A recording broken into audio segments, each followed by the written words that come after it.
There's one more on the video on the Inside Spurs. Happy Wednesday morning. I hope everyone's okay. Hope everyone's all right. I hope the day's going to treat you well. And obviously, we are on the eve of our third game of the Europa League group phase, I don't know what you want to call it, but you know what I mean.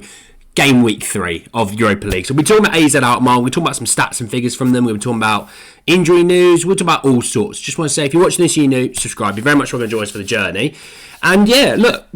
In terms of this game, this is probably one of the games I was looking forward to most. And the reason is obviously, Troy Parrott's there. Let's not hide away from that. Troy Parrott is there, but it's also, whenever you play a Dutch side, I feel like they play quite nice football. So I feel like tomorrow's game will be quite good in my opinion.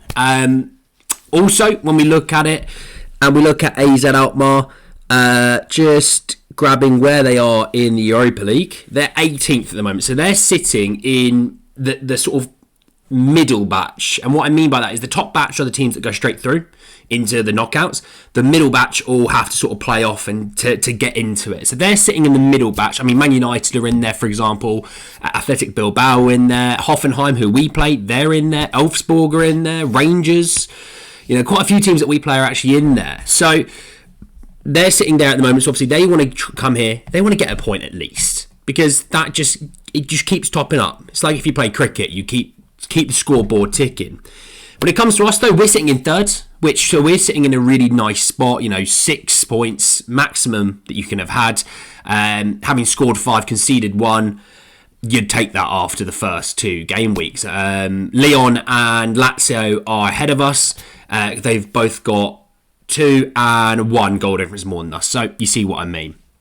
So for us, a win, you think about it, a win, you're probably going to be sitting there going, God, if we just beat Elfsborg, we'll have 12 points.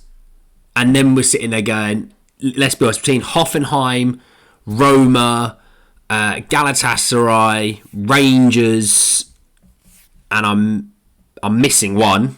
For the life of me, cannot remember who it is. That's going to annoy me. Can't remember who it is, so shoot me on that one. But you think we're probably going to get a win out of one of those 3 games. Roma seems to be the one that you might say it'd be, because they've started the season very poorly and obviously they've had change of managers. So, winning this game, again, winning your home games, that's all that matters in my opinion. If you win your home games and maybe get a point on the road, you'll do okay, to be honest. When we talk about AZ Alkmaar this season, these are the stats from the Europa League at the moment. So, obviously, played 2. They've scored 3, conceded 4 in that time, having won 1 and lost 1. All 3 goals coming from inside the area. One of them was from penalty. They've created 21 attempts, 7 off target, 4 blocks. This is all on the UEFA website, by the way. In that time, they've averaged 55% possession. They've crossed the ball 27 times. And the other one that I want to bring up is the disciplinary. They've had 4 yellow cards in their 2 games, but they committed 24 fouls. They're averaging 12 fouls a game, which doesn't sound crazy in the grand scheme of things, but it is quite a lot. When we look at this season in the Eredivisie, they're 5th at the moment, having played 9. They've won 5, drawn 1, lost 3. They've scored 18. They've conceded 7 in that time. They're already 11 points behind first, who is PSV at the moment, which is quite a lot already, to be honest. This season, top goal scorer is Troy Parrott, having scored 5 in 9. And it looks like Ibrahim Sadiq is probably their main guy, having scored 4 and assisted 3. So averaging a goal contribution every game. When we look at some of their suspensions, or injuries, it looks like they've got just 2 injuries. One to a keeper, Sem Westerveld, and midfielder Lewis Shooten, both apparently supposedly injured at the moment. So somewhat a pretty clean bill of health. Last 5 games, they played Elfsborg. They won that game 3-2. They then lost to Utrecht at home 2-1. Then lost away to Athletic Bilbao 2-0. So you got to think they scored 3, but all in one game. They didn't score in the second game, and they've conceded both games twice. Then lost to Fortuna Sittard 1-0 away, and then lost at home to PSV 2-1. So they're not coming into this with any form. They've lost 4 in a row, and by the way, 4 in a row with 2 home games in that time as well. So we're dealing with a team that is out of form. So that for us is quite nice. Let's be selfish in that. What I would say is, obviously, with this, expect a rotation. I think Ange is probably not going to rotate as much. I don't think it's going to be like the second game where basically we changed so many players. Like, don't get me wrong, in the midfield it's not that bad, because in the midfield the rotation pieces are all really solid pieces. Bissouma and Sarr and Bergvall. Technically it'd be Bentancur, Sarr and Bergvall, because Bentancur didn't start at the weekends. But that's your rotation pieces. That's great. Rotate, Right wing, will it be Johnson again? You'd probably say so. Part of me doesn't think so now, thinking about it. Let's start from the back. Vicario in goal. That's a nice, easy one. I think the back four is fascinating. Dragusin is back from suspension. It was just the 1 game suspension. He'll be back at centre-half. You think Archie Gray is going to be starting at the back as well? Davies, does he play at the left back? Does he play at left centre-back? For me, I'd probably put him at left back. I'd probably play Mickey van der Ven at centre-half. I'd play Dragusin at centre-half. And I'd play Gray at right back. That's the back four that I would roll with. Just because, obviously, with pace, if someone was to get behind Ben Davies, you kind of got the quickest player, potentially, in football, behind him, which is quite nice. The midfield 3, I'd go Bentancur, Sarr, and Bergvall. And then your front 3, I would like more Solanke and Johnson.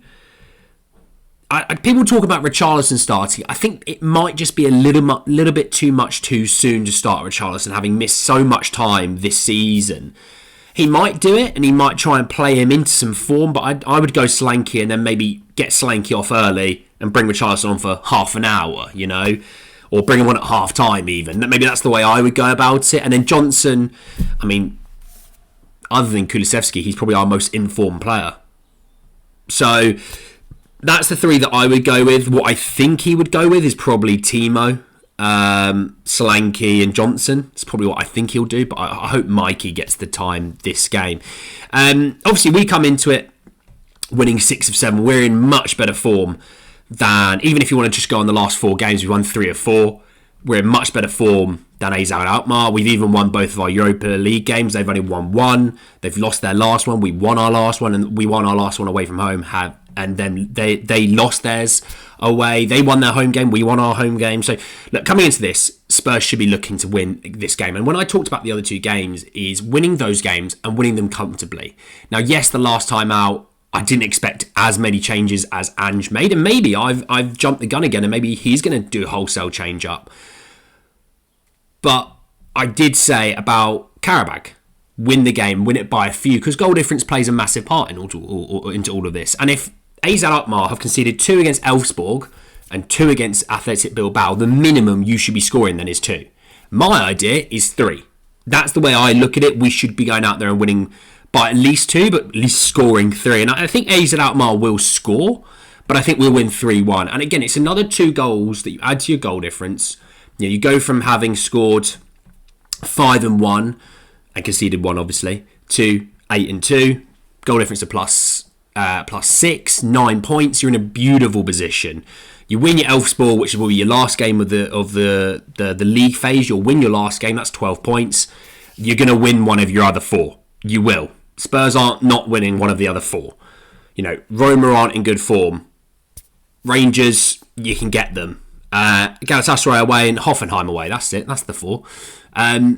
Maybe not the easiest, but there's no reason you don't go into those places and at least get a point.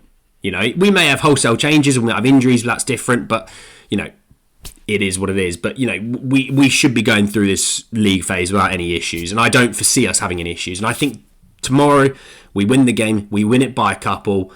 And, we see the Dragons. We see more of Gray. We see more of Bergvall. And getting them, 60 to 90 minutes, that's what we all want. Seeing if we can get Lancashire some minutes. If Mikey Moore doesn't start, getting him 30 minutes or so. Obviously, I know he played big minutes in the last game, which he may continue to play big minutes in this next game. We'll see. But, for this, as long as our defence hold up and do their jobs, we will get AZ Alkmaar. We will get them. They're out of form. They are shipping goals. We will get them. And we will score at least 2. I think we'll score 3, and I think we'll win 3-1. But I'm keen to see what you guys think on that. And my key battle is just holding up the defence side of things. You know, lowering the creativity they're getting from their crosses, because they crossed 27 times in 2 games.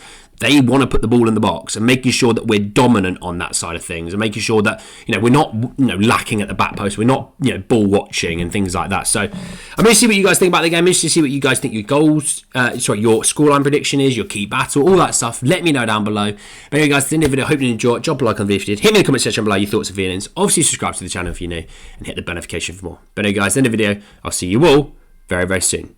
Take care, guys.